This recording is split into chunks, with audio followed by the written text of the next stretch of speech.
Bom, ontem a gente chamou a atenção e hoje a imprensa repercutiu o artigo publicado pelo presidente Lula no New York Times, assinado pelo presidente Lula no New York Times, um texto provocativo, agressivo, deselegante, que foi para cima do presidente americano e no momento em que o que a gente precisa é tentar aproximar o Brasil dos Estados Unidos. Definitivamente esse artigo não aproxima o Brasil dos Estados Unidos, simplesmente é uma provocação que o presidente Lula faz em território americano, na imprensa americana, escolhendo um veículo que faz críticas ao presidente americano e ele vai lá e também faz mais críticas ao presidente americano. E eu queria aproveitar que este personagem, Lula, que faz provocações, que faz desafios, que tenta estimular o nós contra eles, criando uma impressão equivocada de que busca a paz e a integração, mas na verdade sempre que pode dá uma espicaçada aqui ou ali, que tenta mostrar que todas as outras alternativas são alternativas furadas, a única alternativa que faz sentido é a alternativa que ele escolhe. Um Lula mais agressivo, que todo mundo percebeu esse personagem do terceiro mandato de Lula, neste texto que ele publicou e que marca, talvez registra em palavras, ainda que ele tenha assinado o texto, que obviamente foi escrito com auxílio de assessores, pela forma como o texto está organizado. É um texto que seguramente ele deu lá suas orientações, mas é um texto escrito por terceiros, mas é um texto que funciona como um marco, né? Existem marcos na história política de pessoas, na história política de partidos, na história política de um país, e esse é um marco. Olha, o dia em que o presidente Lula escreveu um artigo provocando o Donald Trump. Mas eu queria voltar para a gente recuperar, para mostrar como há uma mudança significativa na postura do Lula, voltar no tempo. Você sabe que o PT foi criado em 1980 e ele levou 22 anos para ganhar uma eleição. Em 2002, o PT chegou ao poder. Tentou em 89 e não deu certo, tentou em 94 não deu certo, tentou em 98 não deu certo, perdeu 3 eleições, na primeira que disputou foi para o segundo turno, nas seguintes não deu para ele, não deu para ninguém, deu só realmente primeiro turno com o presidente Fernando Henrique Cardoso. Em 2002, o Brasil resolveu apostar no PT.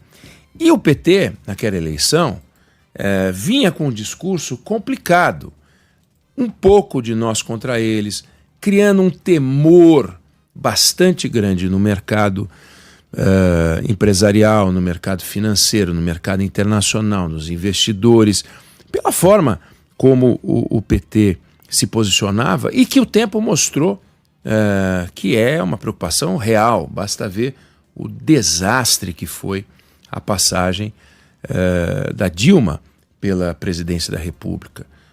Tempos horrorosos que a gente viveu do ponto de vista econômico. O Brasil se desarranjou completamente entre 2015 e 2016, resultado das opções do PT, resultado das opções do governo Dilma, junto com Guido Mantega e toda aquela tropa, que vale a pena a gente lembrar direitinho para não repetir, né? Porque aquilo foi um desastre, a gente não pode repetir aquele desastre. Mas em 2002, para tentar convencer os empresários, o mercado financeiro, que o PT era confiável, o Lula assinou uma Carta ao Povo Brasileiro. Você já ouviu falar muito da Carta ao Povo Brasileiro? Ontem eu até comentei que a verdadeira Carta ao Povo Brasileiro, na verdade, foi a carta que ele escreveu ontem, né? Porque aquela carta é uma carta eleitoral feita para que os brasileiros leiam e vejam o presidente defendendo a soberania, a independência do Brasil, como se isso pudesse estar em jogo. E aquela carta ao povo brasileiro, tudo que ela não era uma carta ao povo brasileiro. A de 2002 era uma carta ao povo do mercado, era uma carta ao povo, naquela época era o povo da Paulista. Hoje em dia a gente fala Faria Lima como a rua que o nosso Wall Street, mas naquele tempo Wall Street não era a Faria Lima, Wall Street era ainda a Paulista, a Avenida Paulista.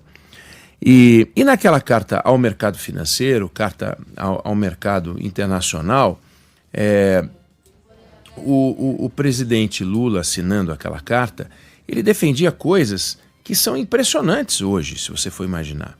Ele falava em reforma trabalhista, ele falava em compromisso com a estabilidade fiscal, ele falava em política fiscal responsável, ele denunciava a corrupção, vejam só, falava em reformas estruturais, falava num país mais eficiente, mais competitivo, falava em reforma tributária que desonere a produção, falava, enfim, num modelo que haveria uma ampla negociação nacional, crescimento com estabilidade, respeito aos contratos, denunciava na carta o endividamento público. Olha que coisa fantástica, o PT denunciando o endividamento público. Dizia, não importa quem a crise na época econômica do governo Fernando Henrique beneficia ou prejudica eleitoralmente, pois ela prejudica o Brasil. Veja só, uma preocupação com o discurso contra benefícios eleitorais, né? O que importa é que a crise tem que ser evitada, porque ela vai causar um sofrimento irreparável para a maioria da população.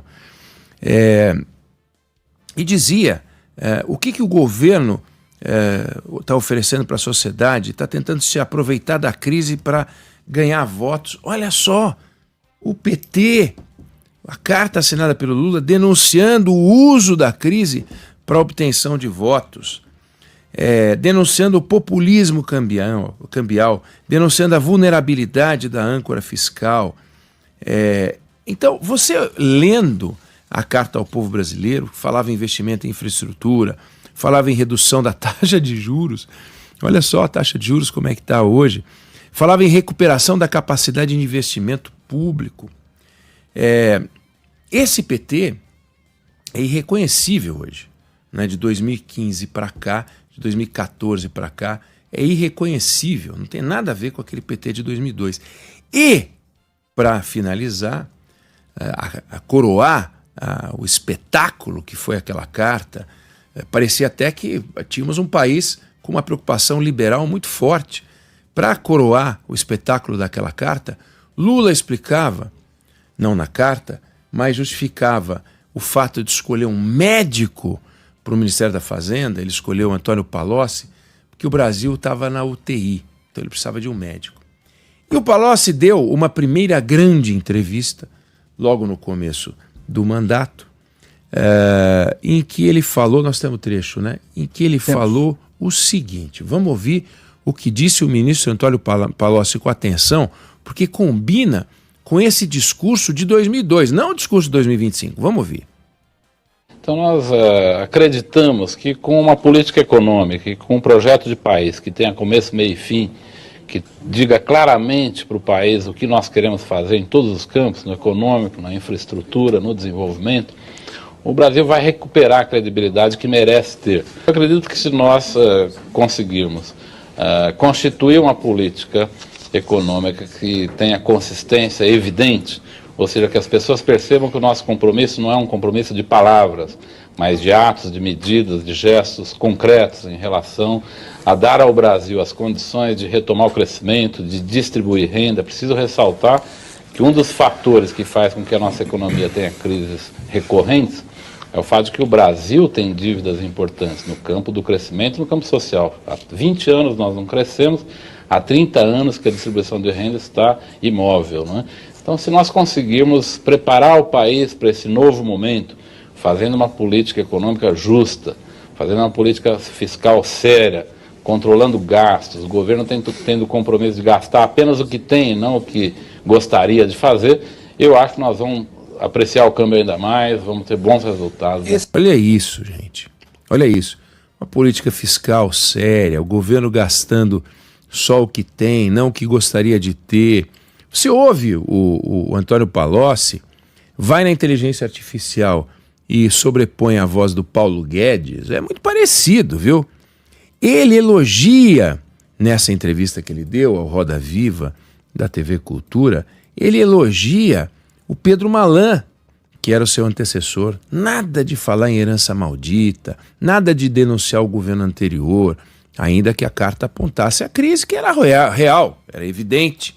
O Brasil tinha um câmbio que era absolutamente artificial em 1998, e quando o presidente Fernando Henrique ganhou a eleição, eles soltaram o câmbio e o câmbio disparou que nem um boi no pasto, louco, né? Artificial. Tínhamos um populismo cambial? Sim, né? O governo fez uma política monetária com uma taxa de juros elevada e a política, o ajuste fiscal não veio. É o que está acontecendo agora, o ajuste fiscal não vem. Então você vê, deste governo para cá, o que aconteceu? A dívida pública brasileira, em 2002, ano da vitória do Lula, era de 63% do PIB. Então o que a gente devia, o que o Estado devia era 63% do PIB. Hoje, 77% do PIB, caminhando para 80% do PIB. O investimento público em 2002 era 4,8% do PIB. E a gente questionava, porque outros países como a China já investiam mais do que a gente. Hoje é 2,9% do PIB. O gasto previdenciário brasileiro era de 3,5% do PIB. Hoje é de 9,5% do PIB. Então você vê o seguinte, despesas obrigatórias era 80% do PIB, hoje 94%, vai chegar a 96% do PIB. Quer dizer, nós perdemos 16% do PIB em despesas obrigatórias. Então, você imagina o seguinte, um país em que a dívida pública cresce, a despesa pública fixa cresce, a taxa de juros segue alta, os investimentos públicos são desprezíveis, a produtividade nacional é baixa. Esse país, ele fica escondido do discurso presidencial, ele fica escondido do discurso oficial. Ele só aparecia na Carta ao Povo Brasileiro para criticar a realidade do governo anterior. Mas para agora, o que você vê é propaganda, propaganda, propaganda.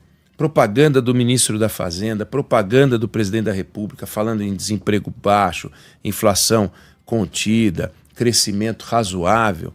Crescimento medíocre, porque é muito confortável você apontar para 1, 2 anos e dizer que a gente ficou com uma médiazinha. A verdade é o seguinte, o Brasil tem um compromisso com a sua história. O Brasil tem compromisso com uma geração. Não dá para você falar para uma criança de 5 anos que aos 5 anos ela vai para a escola, aos 6 ela não vai. Aí aos 7 ela vai de novo, dela vai 2 anos e aos 9 ela não vai. Não dá para você falar, eu vou cantar parabéns para você quando você tiver 5 anos e 6 anos, mas aos 7 anos eu não vou cantar parabéns para você não. Então o Brasil cresce 1, 2 anos, depois não cresce. Cresce 1 ano, depois não cresce. E a gente tem um crescimento medíocre. E aí fica esse país da bravata. O único país que cresce é o país da bravata. É o país do nós contra eles. É o país da cartinha do artiguinho do New York Times. Que não tem nenhum propósito de criar aproximação e prosperidade. Cadê o programa do governo operando com produtividade? Real! Cascatinha, com nominho bonitinho, programete, tem um monte, toda semana, deve ter uma inteligência artificial lá, que eles apertam o botão e eles escolhem o nome antes de escolher o programa. Lembra da Lava Jato? Toda a fase da Lava Jato tinha um nome. Eles iam se reunir, qual vai ser o nome? Artemis, Fênix, sei lá eu, que diabo, toda hora saiu um nome bonitinho. Só que ali eram operações da Polícia Federal. Agora a gente tem tudo nome bonito. Antigamente os programas eram assim, Programa Nacional de Desenvolvimento, primeiro PND, segundo PND. Agora não, o nome é pé de moleque, pé de meia, pé de valsa, pé de não sei o quê. Tudo nominho bonito. Aí você vai escarafunchar, o pé de meia tinha um golzinho de mão, fora do arcabouço. Aí o TCU foi lá e denunciou. Então você tem uma estrutura orçamentária pedestre, você tem um país desarranjado, não que o desemprego acabou de sair outro dado positivo de desemprego. Nós temos que festejar o dado positivo de desemprego, agora nós vamos querer desemprego alto, pelo amor de Deus. Mas a gente continua com aquela rendazinha chinfrim mequetrefe. A gente não conseguiu equacionar a questão da distribuição de renda. E aí a distribuição de renda que a gente quer fazer é pelo populismo, por programinhas governamentais. Por que não distribuição de renda pela desburocratização, distribuição de renda pela melhoria da qualidade do ensino, distribuição de renda pelo autodesenvolvimento, por um sistema para que as pessoas possam, pela livre iniciativa, pela promoção da livre iniciativa, prosperar. Não. A gente quer essa turma dependendo da gente. O tempo inteiro o que a gente vê é isso. O governo trabalhando para que as pessoas sejam dependentes. E aí cria o programa do gás, o programa disso, o programa daquilo, reforça o programa disso, né? E tome dinheiro no orçamento, e tome dinheiro no orçamento, e tome dinheiro no orçamento. E liberdade para as pessoas? Não. E aí a gente vai criando enroscos. E aí os levantamentos vão mostrando, quanto maiores os programas, maiores os casos de corrupção, mais frequentes. Veja esse caso gravíssimo de corrupção do INSS, que prosperou, que floresceu, muito oxigênio no governo atual. Não foi abatido na chegada do governo atual. Então a carta ao povo brasileiro que denunciava a corrupção antecedia o mensalão, o petrolão, o carecão agora do INSS. É um negócio inacreditável. E aí ficam pintando de cores róseas uma realidade econômica que não tem nada de rosa. 2027 nos espera e 2027 o que nos aguarda é uma buraqueira sem tamanho. Ah, mas nós vamos vivendo ano a ano, dia a dia. É assim que as pessoas vivem na maior parte das famílias. Agora, governo pode viver desse jeito? E aí o ministro da Fazenda torcendo para que o Congresso faça não sei o quê, porque ele e o governo foram imprevidentes e resolveram deslanchar uma série de programas. Ah, mas o brasileiro precisa, tudo bem, o brasileiro precisa de um monte de coisa. O brasileiro precisa de sossego, o brasileiro precisa de combate à criminalidade também. O brasileiro precisa de uma série de coisas que esse governo não faz. Este e nenhum outro que o antecedeu. Mas este não faz. Esse do nunca antes na história desse país não faz. Então, 2 artigos, o de hoje, o que marca o meio da história do PT. O PT tem 45 anos de história, aos 22 anos fez a carta, passaram-se 23 anos da carta para cá, e você vê que foram palavras ao vento, palavras soltas, porque os compromissos assumidos na carta ao povo brasileiro simplesmente acabaram, eles não existem. O governo do PT não trabalha as ideias contidas na carta, o governo do PT cultua as distorções do segundo governo, principalmente da ex-presidente, lamentável mandato da presidente Dilma. E agora vem uma carta como se o governo brasileiro estivesse fazendo tudo certo e como se o Brasil passasse a ter problema por causa do Donald Trump. Não dá, realmente não dá. O PT, quando escreve, a gente acreditou em 2002, mas não dá para acreditar nisso que a gente leu ontem em 2025. Realmente não faz o menor sentido. Eu não sei se você concorda ou discorda, mas essa é a opinião que eu tenho sobre o assunto.